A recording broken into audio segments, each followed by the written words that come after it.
Afwan Ustaz, izin bertanya, apa hukum orang yang mengatakan surat Asy-Syu'ara adalah surat pemusik? Allahu Akbar. Ini perkataan paling berbahaya, sangat berbahaya. Penghinaan terhadap Al-Quran. Tapi siapa yang berbicara? Barangkali orang-orang jahil, tidak serta-merta dikufurkan. Ini berbahaya dan bodoh. Kenapa bodoh? Karena tidak bisa membedakan antara musik dengan syair.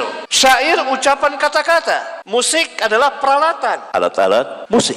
Ada kalanya musik tanpa nyanyian, ada kalanya nyanyian tanpa musik. Musik telah diberitahukan oleh Nabi SAW. Barangkali orang yang berkata belum tahu, sehingga ia mengeluarkan perkataan bodoh dan perkataan munkar, perkataan yang sangat berbahaya antara kesesatan dan kekufuran. Karena musik diharamkan di dalam Islam berdasarkan hadis riwayat Al-Imam Al-Bukhari, dan tidak pernah dinamakan surat ini surat pemusik. Nabi SAW mengatakan bahwa nanti umatku akan menghalalkan zina. Sudah terjadi dari kaum Batiniyah. Ada lagi yang mengatasnamakan dengan nikah mut'ah. Kemudian sutra, kemudian ma'azib. Ma'azib itu peralatan musik, dan mereka nanti akan diubah mukanya. Berarti peralatan musik itu diharamkan. Begitu juga yang melegalkan ini musik, bahkan dinamakan lagi surat Asy-Syu'ara. Syu'ara itu artinya para penyair. Di dalam surat ini dibagi dua para penyair itu. Penyair yang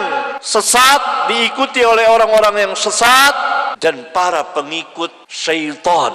Mereka bersyair dengan syair-syair yang tidak pernah mereka lakukan, bahkan dengan syair-syair yang menyerang Islam. Yang kedua, dikecualikan oleh Allah, kecuali para penyair yang beriman, kecuali orang-orang yang beriman dan beramal saleh, dan mereka membela sesudah mereka teraniaya, yakni dari syair-syair orang-orang kufar yang mencela Islam, yang mencela Nabi yang mulia. Mereka bela, mereka jawab dengan puisi-puisi mereka, dengan syair-syair mereka. Ini penyair tidak ada sangkut pautnya dengan musik, nyanyian. Nyanyian itu boleh tanpa musik, tapi bagi perempuan. Kalau laki nyanyi, banci. Ulama yang mengatakan, bukan saya, periksa kitab ulama. Di antaranya Syekhul Islam bin Taimiyah. Karena biasa yang bernyanyi itu adalah perempuan. Boleh nyanyikan buat anaknya Nina Bobo atau apa.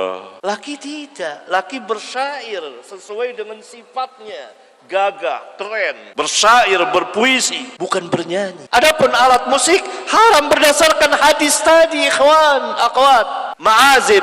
Sekarang kita dengar suara musik di mana-mana. Bagaimana dengan kita ini? Itu kita mendengar, kenapa kuping kita nggak budek gitu. Kita dengar, tidak berdosa kitanya, bukan kita yang mainkan atau apa. Nah, inilah bodoh, kejahilan. Syu'ara, penyair. Di akhir surat Asy-Syu'ara, Allah Subhanahu wa taala berfirman, "Wasyu'ara'u yattabi'uhumul ghawun." Para penyair itu diikuti oleh orang-orang yang sesat. Ini penyair yang mendapat bantuan dari syaitan, para pengikut syaitan, para pengikut orang-orang sesat.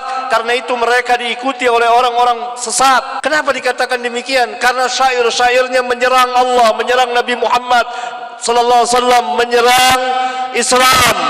Oleh karena itu Allah Subhanahu wa taala katakan, "Alam tara annahum fi kulli wadi yahimun." Tidakkah engkau lihat mereka di setiap lembah mereka mengembara dengan ungkapan-ungkapan, puisi-puisinya, syair-syairnya yang menyerang Islam, dan syair-syair yang puji-pujian yang dan kata-kata yang mereka sendiri tidak melakukannya. Wa annahum yaquluna ma la yaf'alun. Mereka mengatakan apa yang mereka tidak lakukan. Ini para penyair sesat, para penyair kafir, orang-orang kufar. Sekarang banyak, bahkan dengan karikatur mereka serang Nabi Muhammad SAW. Harus bangkit orang-orang yang ahlinya menyerang juga, menjawab mereka, dan telah dijawab oleh para ulama. Kemudian Allah Azza wa Jalla menutup firman-Nya, illal ladzina amanu wa 'amilus shalihat, kecuali orang-orang yang beriman dan beramal saleh, yakni kecuali para penyair yang beriman dan beramal saleh.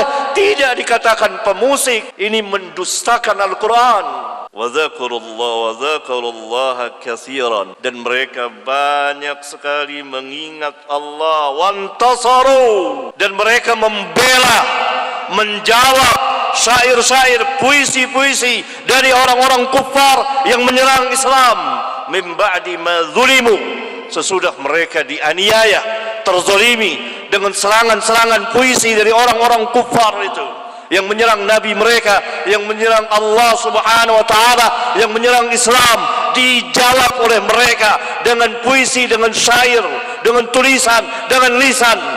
Subhanallah ikhwan, akhir zaman sampai ada yang mengatakan seperti ini, menamakan surat Asy-Syu'ara adalah surat pemusik, yang alat-alat musik itu diharamkan berdasarkan hadis tadi. Dan surat ini Asy-Syu'ara, penyair, bukan pemusik dan penyanyi. Sampai ada yang mengatakan seperti tidak perlu sholat, karena sholat tidak dijelaskan dalam Al-Quran tata caranya. Jahil. Inilah dari ajaran-ajaran batiniyah, dari ajaran-ajaran kesesatan, dari ajaran-ajaran kufur. Tetapi kaum muslimin yang melakukannya, barangkali mereka belum sampai ilmunya, barangkali mereka jahil, mereka dimasuki kerancuan syubhat di kepala mereka. Semoga Allah Subhanahu wa taala memberikan hidayah dan taufiknya kepada kita dan kepada mereka.